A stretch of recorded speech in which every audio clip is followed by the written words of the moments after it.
اور جب میرے بندے آپ سے میرے بارے میں سوال کریں تو کہہ دیجئے بے شک میں قریب ہوں، میں پکارنے والی کی پکار کا جواب دیتا ہوں جب وہ مجھے پکارے. تو ان کو چاہیے کہ وہ میرا حکم مانیں اور مجھ پر ایمان رکھیں تاکہ وہ ہدایت پائیں. فاستغفروه ثم توبوا إليه إن ربي قريب مجيب. سو اس سے بخشش مانگو پھر اس کی طرف پلٹ آؤ، یقیناً میرا رب قریب ہے، قبول کرنے والا ہے. اللہم لک الحمد لا الہ الا انت وحدک لا شریک لک المنان بدیع السماوات والارض ذی الجلال والاکرام.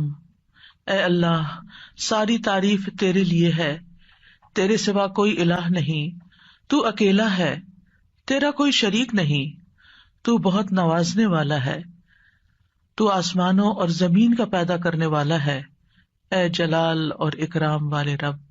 اللہم صلی علی محمد وعلی آل محمد کما صلیت علی ابراہیم وعلی آل ابراہیم انک حمید مجید.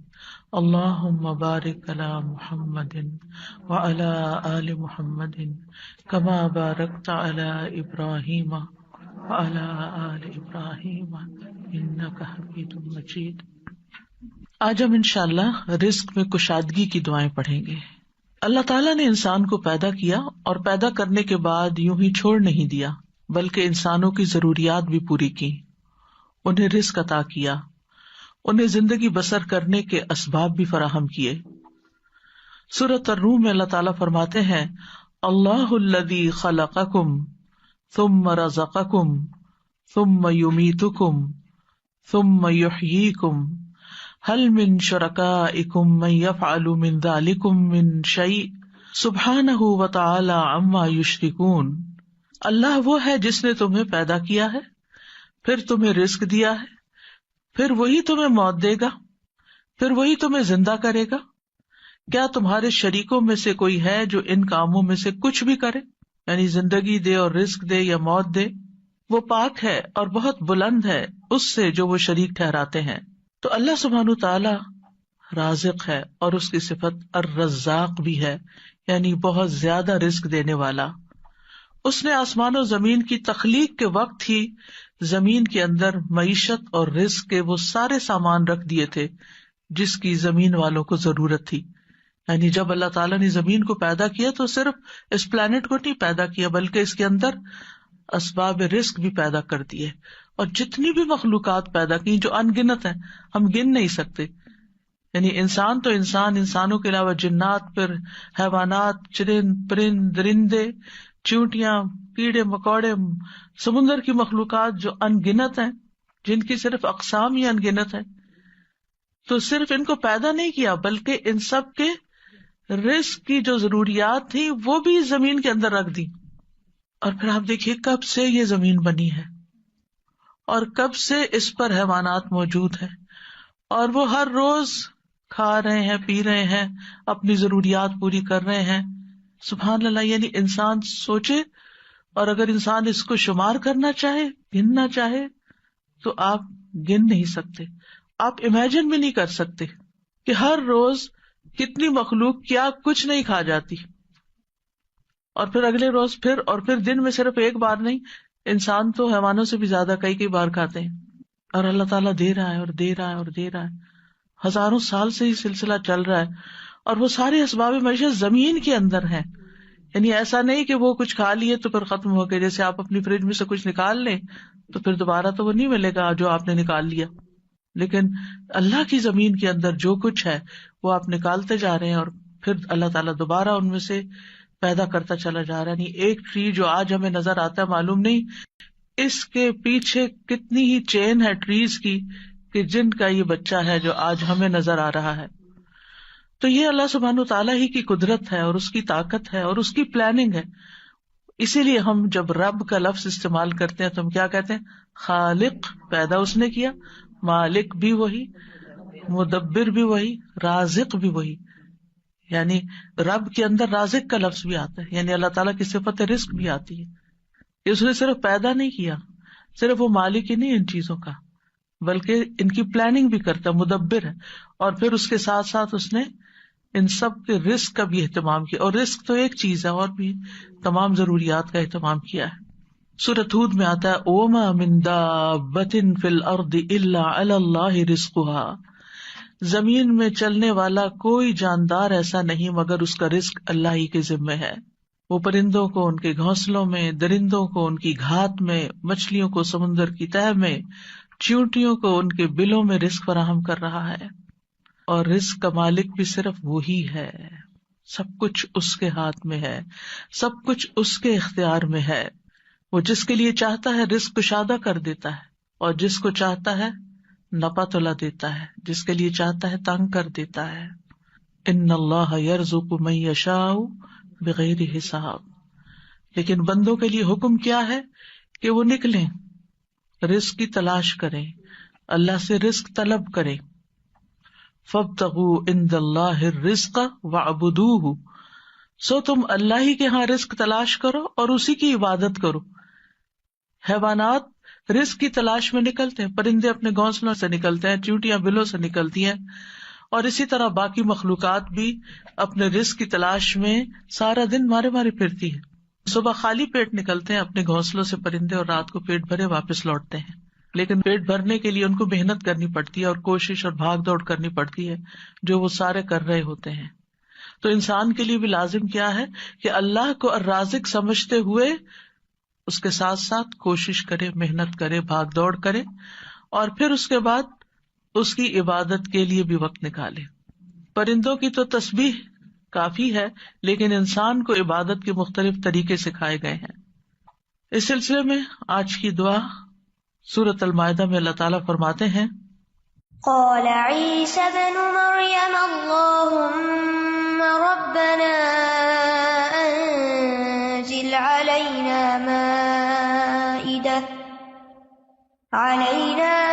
مائدة من السماء تكون لنا عيدا لأولنا وآخرنا وآية منك وارزقنا وأنت خير الرازقين.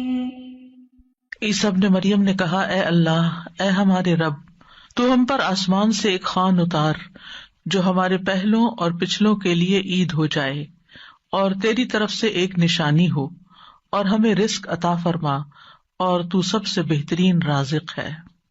اس آیت میں عیسیٰ علیہ السلام کے زمانے میں ایک خاص واقعے کی طرف اشارہ ہے.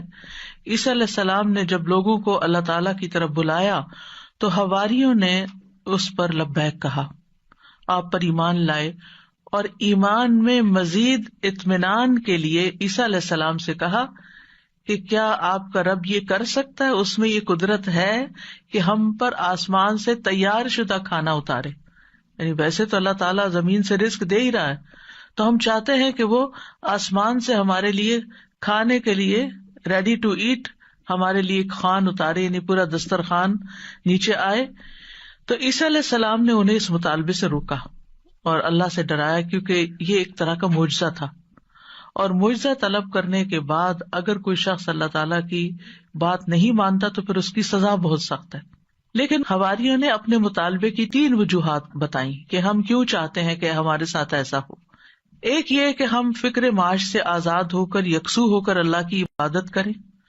دوسرے یہ کہ ہمیں یقین حاصل ہو جائے کہ آپ جو کچھ ہمیں کہہ رہے ہیں کہ یہ اللہ کی طرف سے ہے وہ بالکل سچ ہے، حقیقت ہے، اور اللہ واقعی ہر چیز پر قدرت رکھتا ہے. اور تیسرے یہ کہ جب وہ دسترخوان نازل ہو تو پھر ہم سب خوش ہو جائیں. ظاہر ہے کہ اللہ کی طرف سے جو کھانا آئے گا تو اس کا تو پھر کیا ہی لطف ہوگا اور کیا ہی اس کا حساب ہوگا. تو ہم اس دن کو پھر خوشی کا دن بنا لیں، ہماری عید کا دن بن جائے، اور پھر ہم آئندہ بھی اس دن کو یاد رکھتے ہوئے ہر سال عید منایا کریں. جب ان کا یہ مطالبہ سنا تو عیسیٰ علیہ السلام نے نہایت عاجزی کے ساتھ اللہ رب العزت سے دعا کی. لوگوں کا یہ مطالبہ اللہ تعالیٰ کے سامنے پیش کر دیا، اور اللہ تعالیٰ سے دعا کی کہ لوگوں کو غیب سے رزق عطا فرمائے جو ان کے اگلوں اور پچھلوں کے لیے ایک یادگار خوشی کا دن بن جائے، اور یہ ایسا معجزہ ہو کہ لوگ اپنی آنکھوں سے دیکھ لیں کہ کس طرح آسمان سے اترا، یعنی وہ زمین کے رزق سے پھر مختلف چیز ہو، کیونکہ زمین کا رزق تو سب اپنی آنکھوں سے دیکھتے ہیں، جو کچھ زمین پیدا کرتی ہے اور جو سمندر سے اور مختلف سورسز سے ہمیں رزق حاصل ہوتا ہے، لیکن یہ جو آسمان کا رزق ہے obviously یہ زمین کے رزق سے مختلف ہوگا، تو اس سے ہمارا ایمان بڑھ جائے گا۔ تو عیسیٰ علیہ السلام نے عرض کی قال عیسی ابن مریم اللہم ربنا، آپ دیکھیے دعاؤں میں یا اللہم آتا ہے یا ربنا آتا ہے، یہاں عیسیٰ علیہ السلام نے دونوں صیغے استعمال کیے ہیں، اللہم ربنا یعنی حواریوں کا مطالبہ قبول کر کے اللہ سبحانہ وتعالیٰ سے نہایت عاجزی کے ساتھ دعا کی کہ اے اللہ، اللہم اے اللہ، ربنا جو ہمارا پالنے والا ہے، جو ہمارا رب ہے۔ اور اس سے یہ بھی ظاہر ہوتا ہے کہ عیسیٰ علیہ السلام اپنے آپ کو نہ اللہ سمجھتے تھے، نہ اللہ کا بیٹا، اور نہ ہی رب سمجھتے تھے، بلکہ وہ اللہ سبحانہ تعالیٰ کو یا اللہ اور یا رب کہہ کے پکار رہے تھے۔ تو اس سے کیا ظاہر ہوتا ہے کہ وہ خود رب نہیں تھے، اور نہ ہی وہ اس کے قائل تھے، اور نہ ہی وہ کسی چیز میں اپنا کوئی اختیار سمجھتے تھے۔ اور پھر یہ بھی دیکھیے کہ حواریوں نے عیسیٰ علیہ السلام سے یہ کیوں کہا کہ آپ دعا کریں؟ اگر وہ انہی کو رب مانتے ہوتے تو انہی سے مانگ لیتے۔ تو ان سے جب انہوں نے یہ کہا تو اس سے یہ پتا چلتا ہے کہ عیسیٰ علیہ السلام کے ماننے والوں کے ذہن میں کہیں دور پار بھی یہ خیال نہیں تھا کہ عیسیٰ علیہ السلام اللہ کا کوئی حصہ ہے نعوذ باللہ، یا کوئی بیٹے ہیں، یا کسی بھی طرح الوہیت کا کوئی مقام رکھتے ہیں۔ وہ ان کو ایک نبی کے طور پر ہی سمجھتے تھے۔ تو انہوں نے اللہ سبحانہ وتعالیٰ ہی کی ربوبیت کا اس بات کیا یا اس پر ایمان لائے۔ پھر کہا کہ تکون لنا عیدا لاولنا وآخرنا، عید کا لفظ عاد یعود سے ہے، لوٹ کر آنا، یعنی وہ خوشی جو بار بار آئے، ہر سال پلٹ کر آئے۔ یہ سالانہ بھی ہو سکتی ہے اور ہفتہ وار بھی۔ مسلمانوں کی 2 عیدیں سالانہ ہیں اور 1 ہفتہ وار ہے۔ اس کے علاوہ کوئی اور عید ثابت نہیں ہے جو ہم نے خود سے بنا لی ہیں عیدیں، وہ قرآن و سنت سے ثابت نہیں ہے۔ تو ہم سالانہ عید تو اچھی طرح مناتے ہیں، لیکن افسوس یہ کہ جمعے کا اہتمام کم سے کم ہوتا جا رہا ہے۔ جمعے کے دن بھی غسل کرنا چاہیے، اچھے صاف ستھرے کپڑے پہننے چاہیے، تیار ہونا چاہیے، اہتمام کرنا چاہیے۔ یعنی جمعے کا دن عام دنوں کی طرح نہیں ہونا چاہیے، یعنی وہ دن ہمارے لیے خاص دن ہے، اسے خاص دن سمجھ کر ہی اس میں سارے کام کریں، چاہے وہ عبادت کے ہوں یا جو دوسرے کام ہوں۔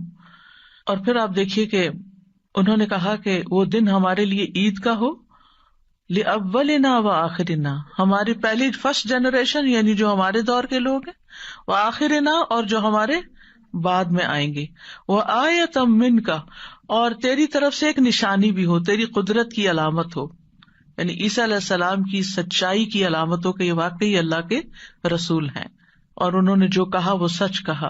اور پھر وارزقنا وانت خیر الرازقین دعا بھی کی، اور یہ رزق کے حصول کی دعا بھی ہے، یعنی اتنا حصہ اگر انسان پڑھتا ہے، وارزقنا وانت خیر الرازقین، تو ہمیں عطا کر، ہمیں رزق دے، اور تو سب سے بہترین رزق دینے والا ہے، اور یہاں پر ہمیں کسی مشقت کے بغیر اپنے پاس سے رزق عطا فرما۔ اب آپ دیکھیے کہ اللہ سبحانہ تعالی بہترین رازق ہے، یعنی کس اعتبار سے کہ جو اس کی طرف سے رزق آتا ہے وہ اپنی کیفیت کے اعتبار سے اور کمیت کے اعتبار سے بہترین ہوتا ہے، یعنی سب سے افضل ہوتا ہے۔ اور انسانوں نے اس کی جو شکلیں بنا لی ہیں، پروسیس کر لیا اس کو، تو وہ اپنی کیفیت کے اعتبار سے بہترین نہیں رہا، کیونکہ انسانوں کے لیے اس طرح فائدہ مند نہیں۔ آپ نے دیکھا ہوگا کہ جو چیزیں نیچرلی اگتی ہیں، گرو کرتی ہیں، اور جو فریش فوڈ آپ سی سے لیتے ہیں، سی فوڈ ہوتی ہے یا کچھ، یا ہم باقی غذاؤں کے مقابلے میں زیادہ صحت مند غذائیں ہوتی، خیر الرازقین۔ اور اس لیے بھی خیر الرازقین کہا گیا اللہ تعالیٰ کو کہ لوگ اگر اللہ تعالیٰ کی نافرمانی بھی کریں تو بھی وہ ان کو اپنا رزق دیتا ہے، وہ کفر بھی کریں، اس کا انکار بھی کریں، اس سے ناراض بھی ہوں، پھر بھی رزق دیتا ہے. لیکن بندوں میں سے جو کسی کو رزق دیتے ہیں وہ ایسا نہیں کرتے، حتیٰ کہ ماں باپ بھی اگر دیکھتے کہ بچے بات نہیں مانتے تو ان سے کنارہ کش ہو جاتے ہیں. آپ جہاں جاب کرتے ہیں جاب نہیں کریں تو آپ کو کوئی سیلری نہیں دے گا. انسانوں کا معاملہ یہ ہوتا ہے. لیکن اللہ سبحانہ وتعالیٰ آپ عبادت کریں یا نہ، آپ نماز پڑھیں یا نہ، آپ روزہ رکھیں یا نہ، وہ آپ کو کھانے کو دیتا رہے گا. تو اس دعا سے یہ پتا چلتا ہے کہ انسان جب دعا کرے تو بہت عاجزی کے ساتھ دعا کرے اور اللہ تعالیٰ کو اس کے بہترین ناموں کے ساتھ پکارے. اللہم ربنا، یہ دونوں نام اکٹھے بھی کر سکتے ہیں، اور اس کے علاوہ بھی یا رزاق، یا فتاح. اور پھر یہ کہ انتہائی عاجزی اور انکساری رویے میں بھی ہونی چاہیے کہ اللہ ہم محتاج ہیں، تو دینے والا ہے. اور پھر اللہ تعالیٰ سے بہترین رزق مانگنا چاہیے، یعنی تو بہترین رزق دینے والا. اللہ تعالیٰ کی صفت کو بیان کیا جا رہا ہے، یعنی ہمیں بھی ایک طرح سے انڈائریکٹلی کیا کہا جا رہا ہے کہ ہمیں بھی بہترین رزق عطا فرما. رزق کیا چیز ہے، یعنی رزق کا اطلاق کس کس چیز پر ہوتا ہے؟ ابن منظور لسان العرب میں کہتے ہیں رزق سے مراد ہر وہ چیز ہے جس کے ساتھ ہر زندہ مخلوق کی زندگی قائم ہوتی ہے، یعنی جس پر زندگی کا انحصار ہوتا ہے، خواہ وہ چیز مانوی ہو یا مادی ہو. مانوی سے مراد یعنی جس کو ہم چھو نہیں سکتے، جس کو ہم جانتے ہیں، سمجھتے ہیں، محسوس کرتے ہیں، یعنی انٹینجیبل جس کو آپ کہہ سکتے ہیں. تو رزق دونوں طرح ہوتا ہے، ٹینجیبل بھی اور انٹینجیبل بھی. اسی طرح بعض نے یہ کہا کہ ہر نعمت ہی ایک طرح سے رزق ہے، یعنی جتنی بھی نعمتیں ہمیں ملی ہیں وہ ساری رزق ہیں. یعنی صرف مال ہی رزق نہیں ہے بلکہ رزق کا ایک وسیع دروازہ ہے. ہر وہ چیز جو اللہ تعالیٰ بندوں پر نعمتوں کی صورت میں انعام فرماتا ہے، جیسے مال، اولاد، ہسبینڈ، اہل و عیال، ماں باپ، پھر اسی طرح صحت، محبت، قبولیت، یہ ساری چیزیں رزق کہلاتی ہیں. اور یہ اللہ تعالیٰ کی طرف سے تقدیر میں مقرر کر دی گئی ہیں. یعنی اللہ تعالیٰ نے ہر بندے کا رزق مقرر کر رکھا ہے کہ اس کو کتنا دینا ہے. تو انسان کے لیے پھر کیا لازم ہے کہ اللہ جب دے تو پھر انسان شکر ادا کرے. جیسے اوپر میں نے ذکر کیا کہ حصی اور مانوی دونوں اعتبار سے جو نعمتیں ہمیں ملی ہیں وہ رزق ہے، تو محبت بھی ایک رزق ہے. حضرت عائشہ کہتی ہیں میں نے نبی صلی اللہ علیہ وسلم کی ازواج میں سے کسی پر رشک نہیں کیا سوائے خدیجہ رضی اللہ عنہا کے، اور میں نے حضرت خدیجہ کو نہیں دیکھا، یعنی ان کو زمانہ نہیں پایا.